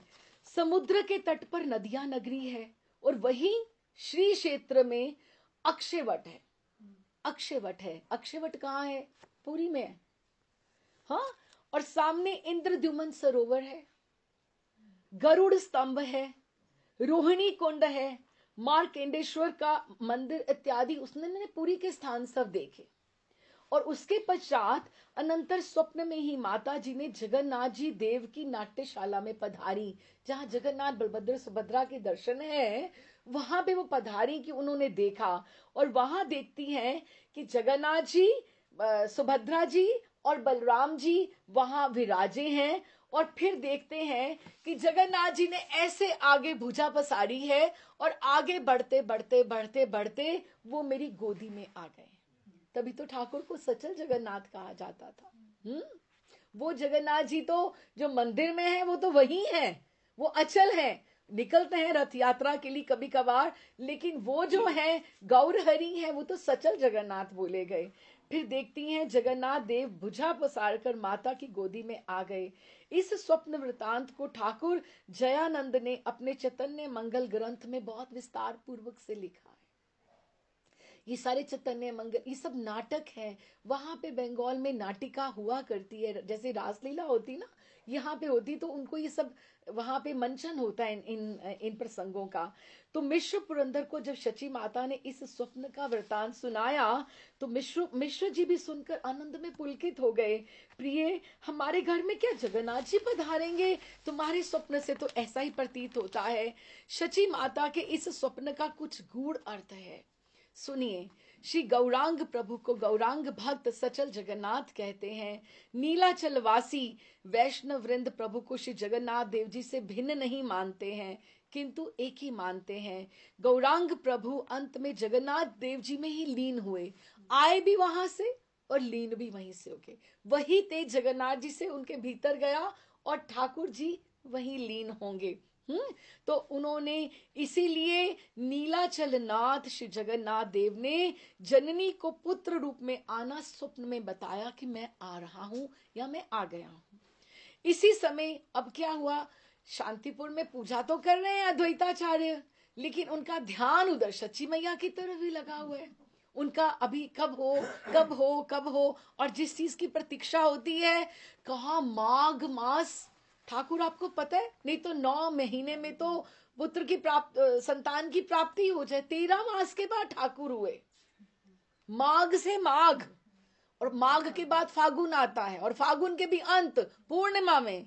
अब की बार 14-15 को पूर्णिमा आ रही है, नहीं तो मार्च के एंड में होती है पूर्णिमा, है ना। तो फिर वो बीच बीच में उनका जब समय जैसे जैसे बढ़ रहा है, तो देखने शांतिपुर से अद्वैताचार्य नवदीप मिश्र पुरंदर के घर पधारे। वो आए, मिश्र पुरंदर ने श्री आचार्य के दर्शन करके आगे बढ़कर सविनय दंडवत प्रणाम किया उनको। अनंतर प्रेम पूर्वक घर में लाकर सुंदर आसन पर बैठाया। शची माता भी चरणारविंद धोने के लिए जल लेकर आई। तो गर्भवती शची माता को देखकर, अब देखो, उनको पता है भीतर से कि मेरे प्रभु इनके गर्भ में हैं, तो अभी वो उनको आसन पे बिठाया, शची मैया जल लेकर आई उनके चरणों को धोने के लिए। तो वो आचार्य हैं, उम्र के बड़े हैं, तो उनको बैठे रहना चाहिए था ना। नहीं, उनको लगा प्रभु आए हैं, तो वो संभ्रमवश खड़े हो गए कि जैसे कि प्रभु आए हैं, कि मुझे ऐसे नहीं करना चाहिए। तो श्री अद्वैताचार्य जो का एक नाम कमलाक्ष भी है, हमने पढ़ा। तो कमलाक्ष क्या, कमल के समान नेत्र खूब। तो प्रेम से उनके रंजित हो गए, एकदम से अधरों में, सॉरी, नयनों में उनके एकदम से प्रेम से अनुराग भर गया एकदम से। और उन्होंने मां को नहीं करने दिए, चरण प्रक्षालन मां को नहीं करने दिए, क्योंकि प्रभु है, उनके गर्भ में प्रभु है। जगन्नाथ मिश्र जी ने किया, जगन्नाथ मिश्र जी ने एक प्रक्षालन किया, उन्होंने मां को नहीं करने दिए, क्योंकि उनके आने भी तो संकोचवश खड़े हो गए कि मेरे प्रभु आ गए हैं। कमलाक्ष पंडित के दोनों नेत्र अनुराग से रंजित हो गए, आप प्रेम में गदगद हो रहे हैं। आपके मुख चंद्र ने अपूर्व रक्तिम आभा धारण कर ली है, कि बस अभी लग रहा है, माँ का दिख रहा है कि अपर प्रभु 9 मास के बाद कहाँ आने वाले हैं। अभी तो आते जाते सब सब पूछते हैं जगन्नाथ मिश्र से, माँ कैसी है, माँ कैसी है, लेकिन माँ तो समय बिता रही है। माँ तो अभी अभी तो समय देख के नहीं आ रहे ठाकुर, ठाकुर आ रहे हैं मुहूर्त देख के। कौन सा मुहूर्त आएगा जिसमें ठाकुर ने पदार्पण करना है। श्री अद्वैताचार्य के दोनों विशाल नेत्रों में अश्रुओं की धारा बहने लगी, और उनके जो होंठ थे उनके प्रेम के वश से मंद मंद कांपने लगे जब उन्होंने शची मां के दर्शन किए। प्रेमानंद की धारा से कंठ गदगद हो गया, प्रेम भरे सब अंग डगमग हो रहे हैं, और प्रेमानंद में मग्न श्री अद्वैत प्रभु खड़े भी नहीं हो पा रहे हैं, उनसे खड़ा भी नहीं हुआ जा रहा है। और मिश्र पुरंदर वो और उनकी सौभाग्यवती गृहिणी श्री अद्वैत की ये प्रेमा वश की ये अपूर्व दशा देखकर कठपुतली, क्योंकि वो तो आगे परेशान है बेचारे, वो परेशान है क्योंकि 8 कन्या चली गई, विश्व रूप का अभी चलो है, लेकिन उनको लग रहा है कि बस ये ठीक ठाक हो जाए सब, है ना। तो वो देखकर उनको लग रहा है कि इनको क्या हो गया इस तरह से, ये तो आचार्य हैं। और प्रेम अद्वैत प्रभु ने भी प्रेम मग्न हुए हुए शची माता की एकदम से जैसे रोते रोते परिक्रमा करने लगे, प्रदक्षिणा करने लगे। प्रदक्षिणा करते करते प्रणाम किया। मिश्र दंपति श्री अद्वैताचार्य की नीति विरुद्ध है कि आचार्य है और इनका स्त्री की क्यों ऐसी परिक्रमा कर रहे हैं। हाँ, नीति विरुद्ध विस्मयजनक रीति देखकर चकित हो गए और विचारने लगे कि क्या करें क्या कहें, कुछ समझ में नहीं आता। दोनों के मन में अनेक संदेह उठने लगे। शची माता के जो बराबर इतने गर्भ नष्ट होने का वृतांत वो याद करने से स्त्री पुरुष दोनों को विशेष चिंता हो गई कि दैताचार्य तो इतने बड़े हैं, कुछ कुछ गलती ही नहीं हो जाए। इसीलिए भयवश अद्वैत प्रभु के वो जो प्रणाम भी कर रहे हैं, क्योंकि अच्छा एक और भी बात है, उनको सबको पता है जब ये छोटे थे उन्होंने एक बार काली माँ को, हमने पढ़ा था, काली मैया को प्रणाम किया था और मूर्ति फट गई थी, है ना। और माँ को ऐसा सब सुना हुआ है, उनको डर लग रहा है कि अभी कुछ गलत हो जाएगा मेरे साथ। तो इसीलिए भयवश अद्वैत प्रभु के प्रणाम करते हुए वो उनके हाथ पकड़ लिए। माँ ने उनको भयवश डरते हुए प्रणाम करते कर कमलों को पकड़ते निवारण करते हुए उनके चरण रज को मस्तक पर बार बार रखने लगी और क्षमा याचना करते हैं दोनों जन कि आप हाथ मत छोड़िए, आप हमें, उनको लग रहा है कि हाथ जोड़ेंगे तो कुछ गलत ही हो जाएगा, हमारे साथ अनिष्ट हो जाएगा। श्रीपाद जगन्नाथ मिश्र पुरंदर हाथ जोड़कर दीन होकर प्रार्थना करते हैं कि स्वामी आज आपने ये आचार्य क्या किया, हम आपका चरित्र समझने में असमर्थ हैं, हम अज्ञानांध जीव हैं, आपका अगाध चरित्र कैसे समझ सकते हैं। कृपया इस विषम कथा को समझाकर हमें कृतार्थ कीजिए। आपके इस कृत्य को देखकर हमारे हृदय में दारुण चिंता अग्नि धधक रही है, दया करके आप हमें इसको शांत करके प्राण दान दीजिए। अद्वैत प्रभु मिश्र पुरंदर की बात सुनते हैं परंतु समझ नहीं रहे हैं। वो बहुत प्रसन्न हैं, गदगद हैं, क्योंकि वो अपने ही आनंद में मग्न हैं। बाहरी ज्ञान होने पर जैसे तैसे कुछ सुस्थिर होकर मिश्र पुरंदर को एक बार अपने पास बुलाकर बोले, मिश्र पुरंदर, ये कथा अति गुप्त है, इसको तुम अभी नहीं समझोगे, तुम आगे जाके समझोगे कि तुम्हारे घर में कौन आ रहा है। अब उनको तो पता है जिसने बुलाया है, उनको तो ना पता है कि वो कौन आ रहे हैं। मिश्र पुरंदर अद्वैत प्रभु की इस बात को कुछ समझ ही नहीं सके, परंतु शची माता का मन इस बात को सुनने में अति उत्सुक है। उनको लग रहा है कि है क्या बात। मिश्र पुरंदर बोले, प्रिय, तेरे गर्भ में कोई महापुरुष है, उसी को मानते हुए अद्वैताचार्य ने तुम्हें प्रणाम किया है, इसमें तू चिंता मत कर, कुछ भी ऐसा नहीं है। परंतु माता जी को ये विषम शंका उनकी बात सुनकर ही दूर हुई, क्योंकि जहां अद्वैत प्रभु प्रणाम करके शांतिपुर पधारे, तभी से माता जी का, शची मैया का तेज और भी बढ़ गया। हाँ, क्योंकि देखो भक्त बता रहे हैं, जितना ठाकुर में तेज आता है वो भक्त के भजन से आता है। हाँ, अब देखो कि आज आप राधा बांके बिहारी का आज आप दर्शन करो और आज से पुरानी 15 साल पहले की आप चित्र का उनका दर्शन कर लो, तो ठाकुर सेम है क्या? नहीं है। 15 साल में कितने भक्तों के भाव जुड़े हैं उनमें, तो ठाकुर पे तेज उन भक्तों का तेज है, उनकी प्रीति का तेज है उनके ऊपर। हाँ, राधा रमन जी में जो तेज है वो गोपाल भट्ट जी का तेज है। ये संबंध के ठाकुर हैं सारे के सारे। तो फिर माँ एकदम से बहुत और तेजोमय, उनकी तेज और बढ़ गया, जगत सुख शांतिमय भासने लगा, हृदय में शांति की एकदम से धारा बहने लगी। दुख कैसा होता है उनको समझ में नहीं आता, दुख कोई चीज भी होती है ना। बिल्कुल अनुमान किया जाता है कि माता जी के गर्भ पर देवी देवताओं की शुभ दृष्टि हो रही है।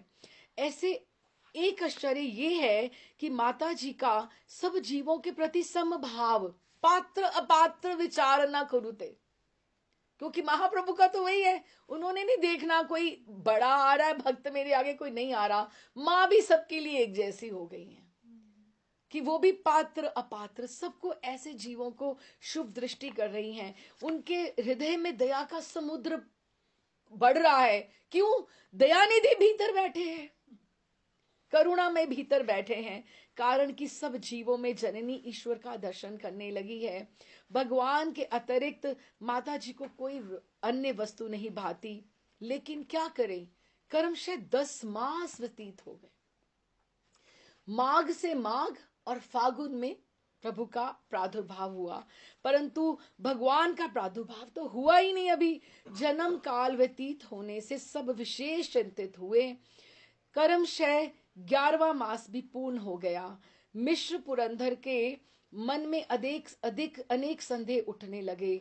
नदियावासी नर नारी वृंद शची के गर्भ समुद्र से बालचंद्र का उदय दिन प्रतिदिन चाह रहे हैं कि जल्दी से जल्दी अब हो। सब बड़े ही उत्कंठित हैं। 12वां मास भी पूर्ण होने को आया, परंतु जन्म का कोई लक्षण ही नहीं अभी प्रतीत हो रहा है। अब तो मिश्र पुरंदर को चिंता हुई। शची माता के पिता श्रीपाद नीलांबर चक्रवर्ती अब ज्योतिषी हैं, वो बहुत बड़े गणना करके बताइए जी, हाँ, कि क्या हो रहा है। तो मिश्र पुरंदर ने उनको जाकर सब वृतांत सुनाया। उन्होंने सुनकर शास्त्र से निश्चय किया कि 13वें मास में बाल गोपाल उदय होंगे, क्योंकि वो एक विशेष मुहूर्त की प्रतीक्षा में है। और ये शुभ संवाद विद्युत प्रवाह की सदृश पूरे समस्त नदियां नवदीप धाम में फैल गया कि 13 मास के बाद ये होंगे। सौभाग्यवती स्त्रियां झुंड से झुंड मिल मिलकर शची माता के दर्शनार्थ आने लगी। हास्य मुखी माता भी सबका सत्कार करती हैं। यद्यपि 13 मास की गर्भवती कहाँ स्त्री उठ बैठ सके, तथापि माता जी आनंद पूर्वक उठकर सब जो आ रहे हैं सबका सत्कार कर रही हैं। बिल्कुल वार्तालाप करके सबको संतुष्ट करती हैं और उनके चलने पर उनको द्वार तक बाहर तक छोड़ने भी जाती हैं। नदियावासी नर नारी सभी जगन्नाथ मिश्र के घर प्रातः काल और सायंकाल आते हैं और शुभ जन्म का समाचार पूछकर चले जाते हैं। और अभी क्या, संवत्सर 1542 1542 फाल्गुन की पूर्णिमा तिथि है। ये तिथि जगत में बहुत ही शुद्ध मानी गई है। इस दिन प्रेम लग्न स्त्री पुरुष बड़े बड़े महोत्सव करते हैं। संसारी जीवों के लिए इससे भुवन मंगल शुभ दिन और नहीं है। पूर्व फागुनी नक्षत्र है, सिंह लगन है, शनिवार है। 28वीं घड़ी 55 पल पर आकाश का चंद्र राहु से ग्रस्त हुआ और ठीक उसी समय षोडश कला युक्त श्री नवदीप चंद्र शची के गर्भ सिंधु से नदिया धाम में पूर्ण चंद्रमा के सदृश प्रकट हुए। बोल गौर हरि की जय। संपूर्ण जगत में आनंद भर गया और दशों दिशाओं में आनंद ध्वनि गूंजने लगी। वैवस्वत मनवंतर का ये 28वां युग जो हमने बात करी थी, ये 28वां जो युग है, ये 1542 संवत जगत के इतिहास में स्वर्ण अक्षरों में अंकित होगा जब गौर हरि पधारे हैं। अब भी वही हम उसी मनवंत्र में हैं। कोई ज्यादा समय नहीं हुआ है ठाकुर को गए, अब भी वही मनमंत्र विद्यमान है। बस कलयुगी जीवों को इसी में कल्याण है। पापी तापियों के लिए हमारा गौर नाम है। जगत के उद्धार को निमाई निमाई बल धाम है। नाम के बल से ही इस कलयुग की बड़ाई है। और इस तरह से दिखाते हैं।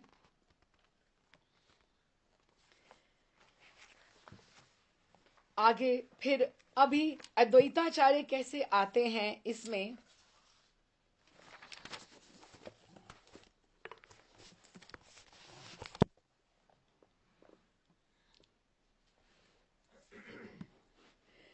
कहते हैं कि वो जो समय था उसी समय वो जो चंद्र था वो तो कलंक वाला चंद्र है, और वो कलंक वाला चंद्र है, और ये गौरी चंद्र कलंक रहित है। और शची मैया के गर्भ सिंधु में से ये उदित हुए हैं। हाँ, तो ये प्रकट हुए हैं। फिर उस चंद्रमा का तो प्रयोजन ही क्या था कि वो तो निंदित है, और ज्योतिष गणना के अनुसार ऐसा शनिवार को ऐसा हुआ। एते जानी राहु केल चंद्रेर ग्रहण कृष्ण कृष्ण हरि नामे भासे त्रिभुवन जगत भरिया लोके भौरे हरि हरि से क्षणे गौर कृष्ण भूमि अवतरी प्रसन्न होइले सर्व जगतेर मन हरि बोले हिंदू के हास्य करे यवन। कि हिंदू क्या, अभी देखो ना, एक कहा जाता है कि जैसे ये समय था ना, एक अलर्ट मोड पे हो गया। अब जैसे अलार्म बजता है, ग्रहण का समय होगा तो सबको पता लगता है ग्रहण का समय है, तुम यहाँ ना जाना, तुम वहां ना जाना। अच्छा, तुम क्या करना, तुम दान पुण्य कर लेना, तुम गंगा जी स्नान कर लेना। यवन भी जा जाकर गंगा स्नान कर रहे हैं और सब हरी हरी हरी हरी हरी हरी बोल रहे हैं। क्यों हरि नाम? क्योंकि गौर हरि आए हैं, तो हरि संकीर्तन, हरि नाम का संकीर्तन के मध्य में उनका प्रागट्य हुआ है। हाँ, तो फिर हरी बोली नारी गने दोई हुला हुली, एकदम हुली हुली हुली हुली हुलू ध्वनि कर करके, बंगाल में कैसे होती है, सुंदर ध्वनि करके स्वर्गे वाद्य नृत्य करी देवी कुतूहली, कि देव भी सारे आकाश में इकट्ठे होके एकदम से हुलू हुलू ध्वनि करते हुए एकदम से कर रहे हैं। अब जैसे वंशी वट पे कितनी गोपियां थी, कितने करोड़, कहते 5 करोड़ गोपियां थी। आपको लगता है यमुना जी पे ऊपर वंशीवट जो स्थान है गोपेश्वर महादेव के पास, वहां 5 करोड़ गोपियां आ सकती? नहीं आ सकती ना। तो ये विभू है, ये ऑपुलेंस है ठाकुर जी की। स्थान इतना बड़ा हो गया कि देवता, किन्नर, गंधर्व सब आ रहे हैं दर्शन के लिए।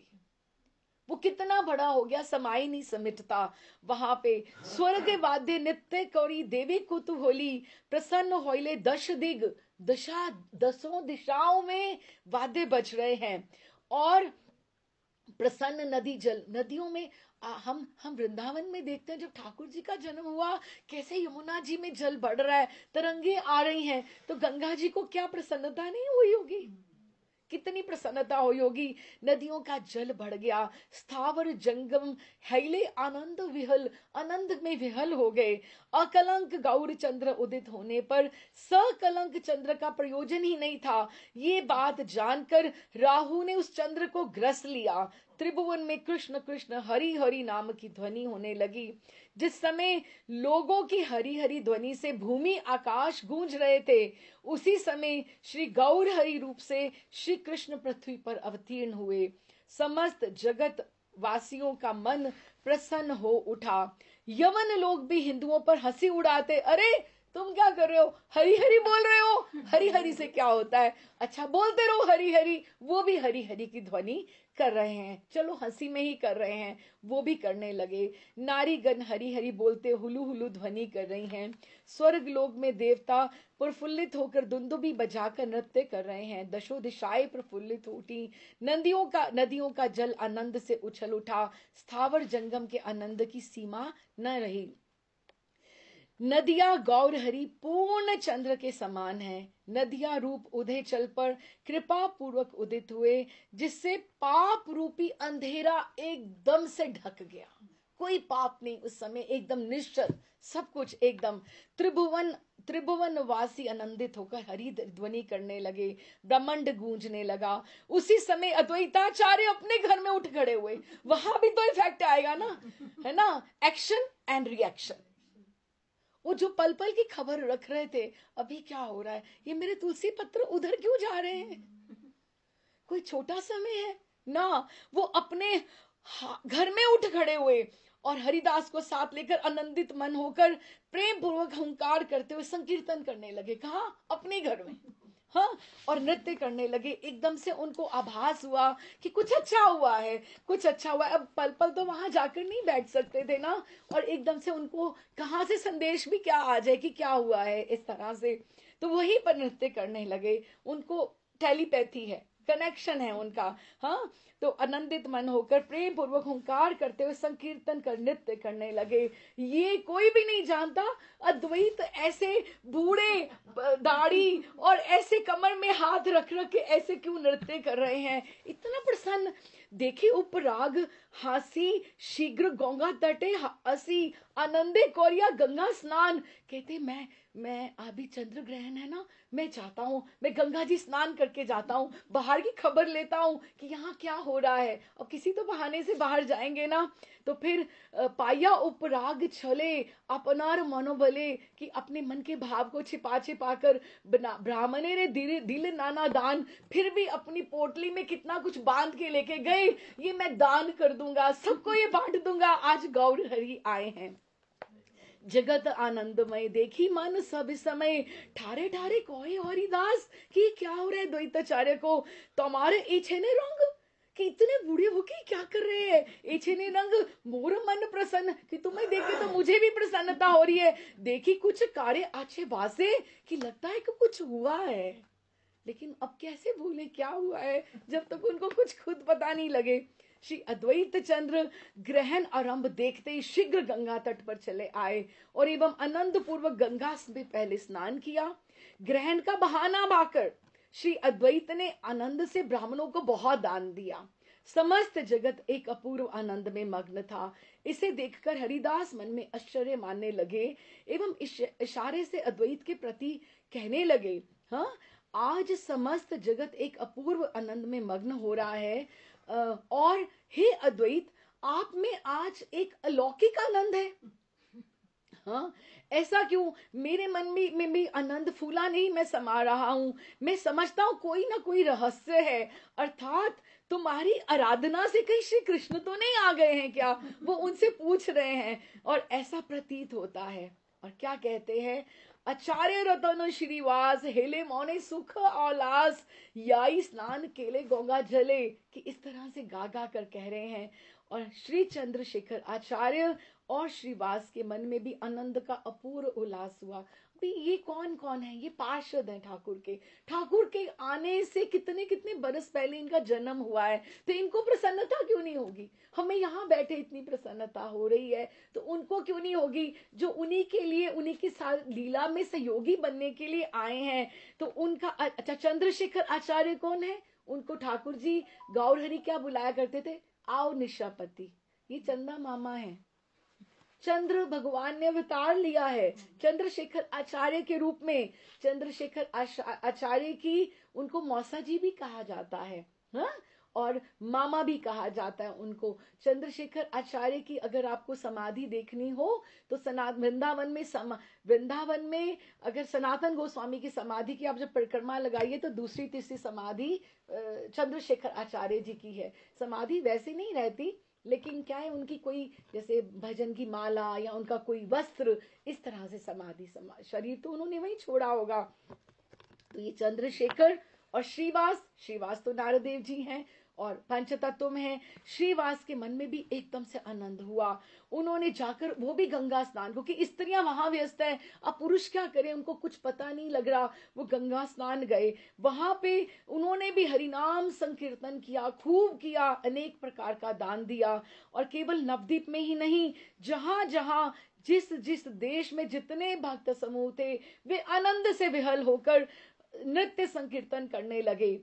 ग्रहण का तो छल ही था, हरिनाम संकीर्तन कराना ही तो महाप्रभु का उद्देश्य था। अवरी भाव उपलक्ष्य में समस्त भक्तों ने उस अवसर पर अनेक दान दिया। इस तरह शची माता के प्रसव होने का संवाद पाकर ब्राह्मणों की सौभाग्यवती नारीगण अनेक प्रकार के उपहार द्रव्य, मांगलिक वस्तुएं थालियों में भर भर कर नव शिशु को देखने आई हैं, कि सब दर्शन करने आई।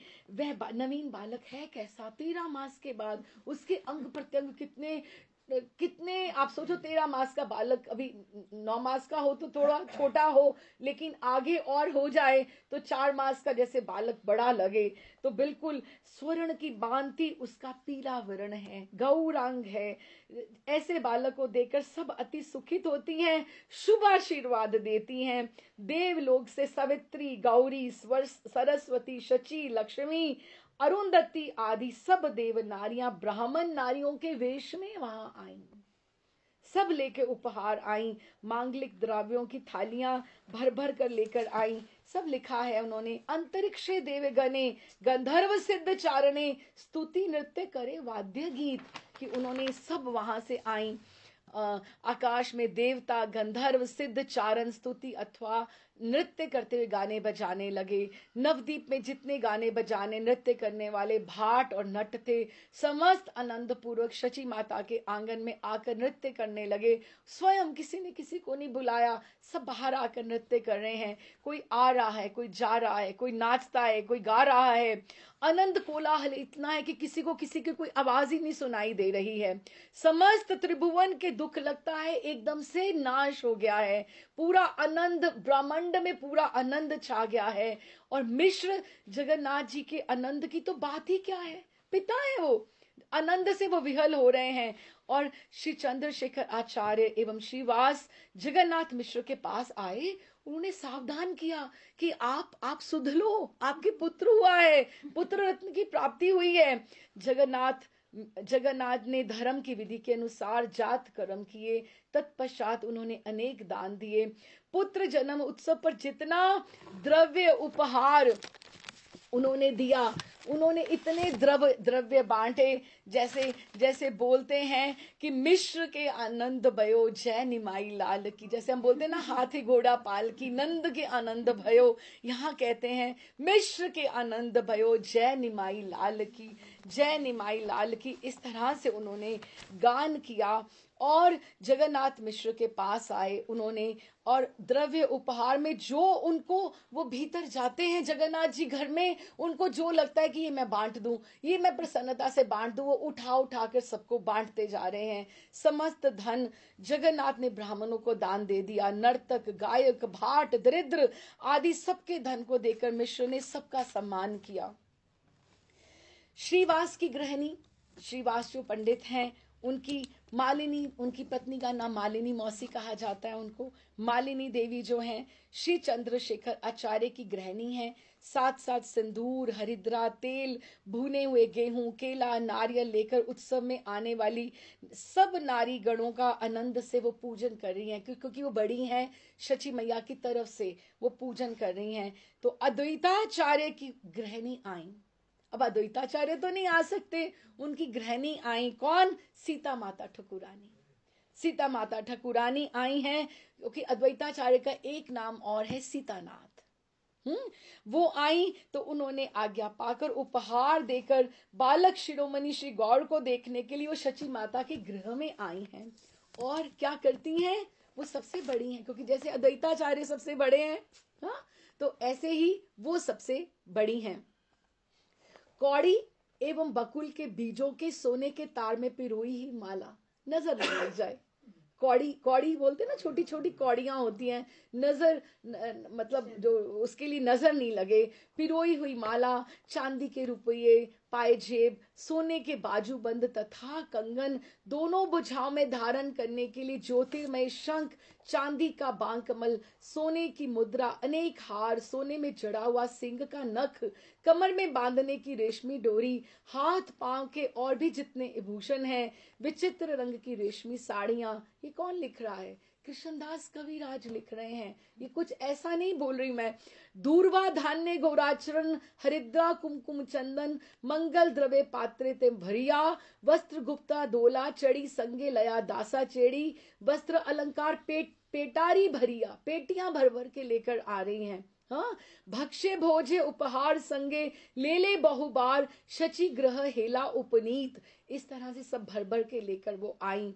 और फिर भरकर उन्होंने वस्त्रों को ढककर तथा उन्हें गाड़ियों पर रखकर, वस्त्र तथा भूषणों को पिटारियों में भरकर, खाने के अनेक उपहार आदि अनेक सामग्री को लेकर दासियों के साथ श्रीमती सीता ठकुरानी शची माता के घर पहुंची।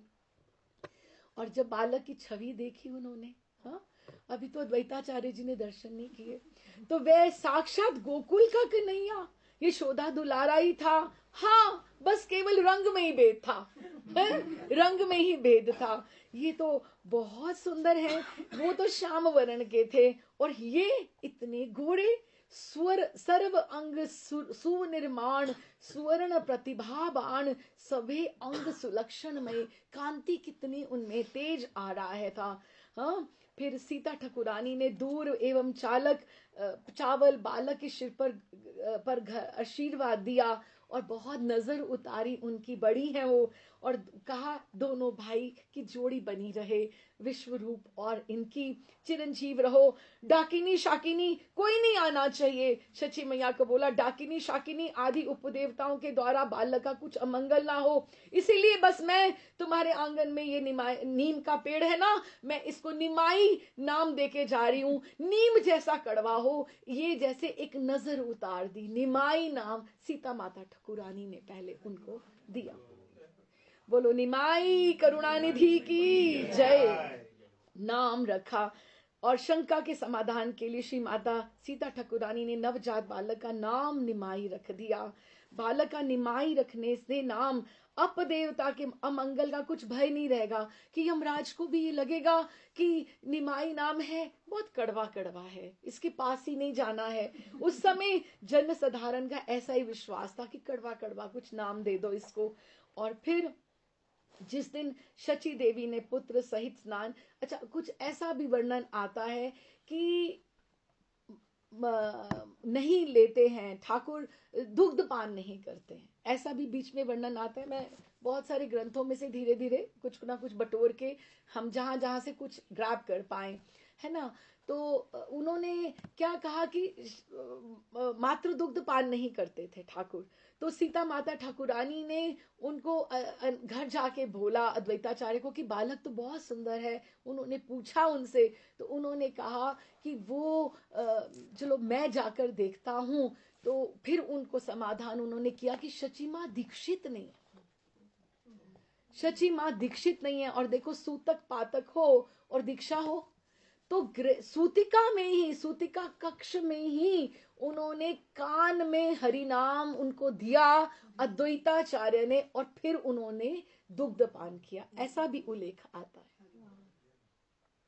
कि ठाकुर माँ का भी दुग्ध पान नहीं करे थे क्योंकि माँ दीक्षित नहीं। तो उन्होंने अद्वैताचार्य ने उनको दीक्षित किया। जिस दिन शची देवी ने पुत्र सहित स्नान किया, उसी दिन सीता ठाकुरानी फिर पुनः आई। मिश्र श्री जगन्नाथ जी एवं विश्व रूप को ढेरों वस्त्र और आभूषण देकर उनका समाधान किया। श्री जगन्नाथ तथा श्री शची देवी ने भी श्री सीता ठाकुरानी को उनको भी उपहार दिए, क्योंकि वो बड़ी हैं तो उनको भी उपहार दिए। जगन्नाथ लक्ष्मीपति अर्थात सर्व लक्ष्मीमयी श्री राधा के पति श्री कृष्ण को पुत्र के रूप में प्राप्त करके कृतकृत्य हुए, उनके सर्ववांछित पूर्ण हुए। उस दिन के पश्चात मिश्र जगन्नाथ का घर धन धान्य से भर गया, हाँ, और एवं उनका पहले से अधिक सम्मान सर्व स्थानों पर होने लगा। दिन दिन आनंद की वृद्धि होने लगी कि वो बार बार दान देते।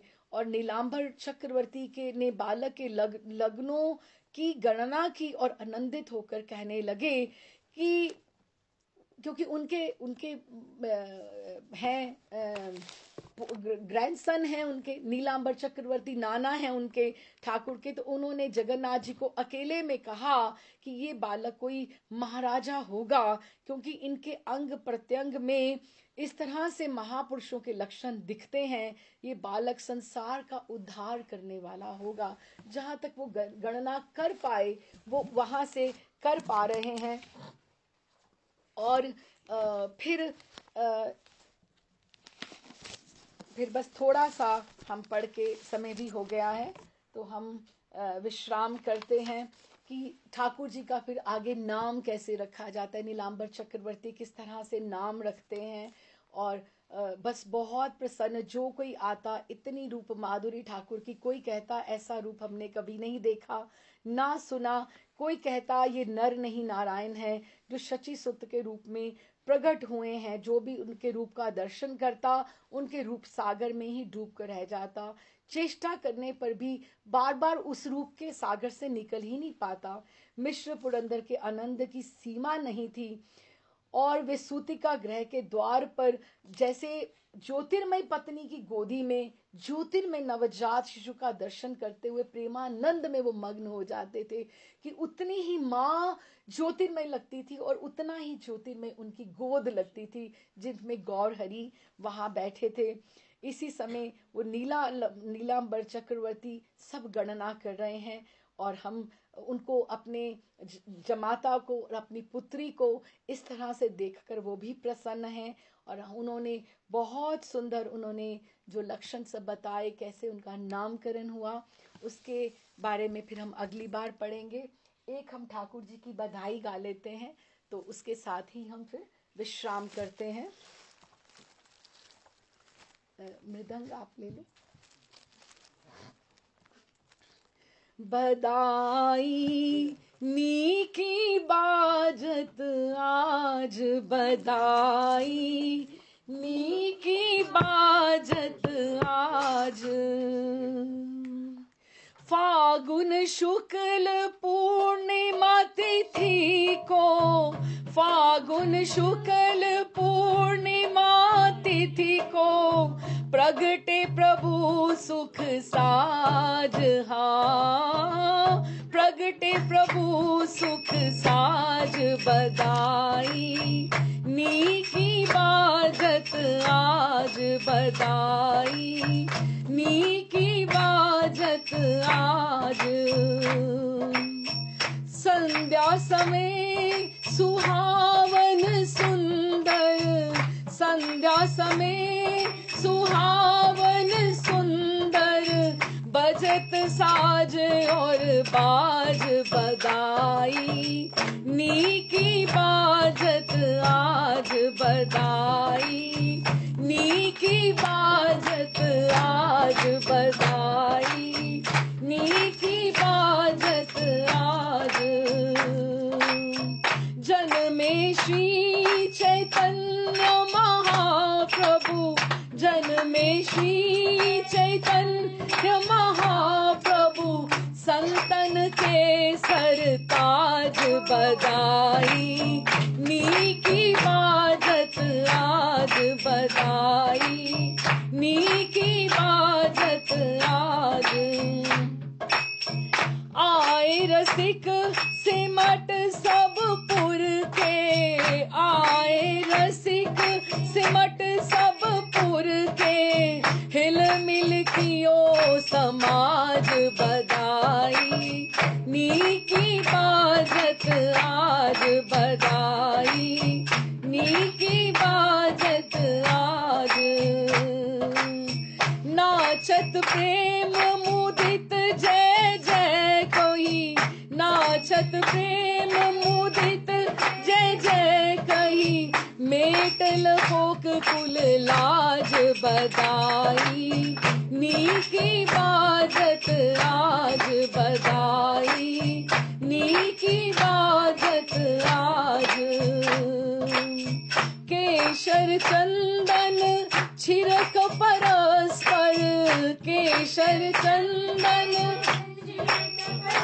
पर कियो मन पूरन काज, बधाई नीकी बाजत आज, बधाई नीकी बाजत आज। सरस माधुरी जुग जुग जीवो, सरस माधुरी जुग जुग जीवो, गौर हरि महाराज, बधाई नीकी बाजत आज, बधाई नीकी बाजत आज। देखो, राम जी का अवतरण हुआ, ठाकुर जी का अवतरण हुआ, हर लीला की अपनी अपनी सुंदरता है। और ठाकुर जी अवतार क्यों लेते कि वहां गोलोक धाम में, वहां अयोध्या, वहां पे उनको साकेत धाम में उनको कोई आशीर्वाद नहीं देता, वो सबसे बड़े वही हैं। वो जब यहाँ आते हैं तो भक्तों से आशीर्वाद लेने आते हैं, है ना। तो आप भी, आप सोचिए, आज आप नवदीप नदिया ग्राम में हैं, इतनी भीड़ आई हुई है वहां पर, आप भी माँ के इतने सुंदर ज्योतिर्मयी माँ के गोद में, इतने सुंदर ज्योतिर्मयी गौरहरि निमाई के आप गोद में दर्शन कीजिए। और आप भी गौरहरि को, वो गौरहरि देखो, सरस माधुरी जुग जुग जीवो, गौरहरि महाराज की आप जुग जुग जीवो, आप उनको आशीर्वाद दे रहे हैं सब लोग। हम भी वहां पर सोचें यही दर्शन करते हुए कि आज हम नदिया ग्राम में हैं, तो हम, आप भी भीड़ में शामिल हो जाओ। हमारे हेली आज महाआनंद, हमारे हेली आज महाआनंद। शची घर प्राची दिशि प्रगटे, शची प्राची दिशि प्रगटे, महाप्रभु पूर्ण चंद, हमारे हेली आज महाआनंद, हमारे हेली आज महाआनंद। शीतल करन हृदय संतन के, शीतल संतन के, आए हैं आनंद कंद, हाँ आए हैं आनंद कंद, हमारे हेली आज महाआनंद, हमारे हेली आज महाआनंद।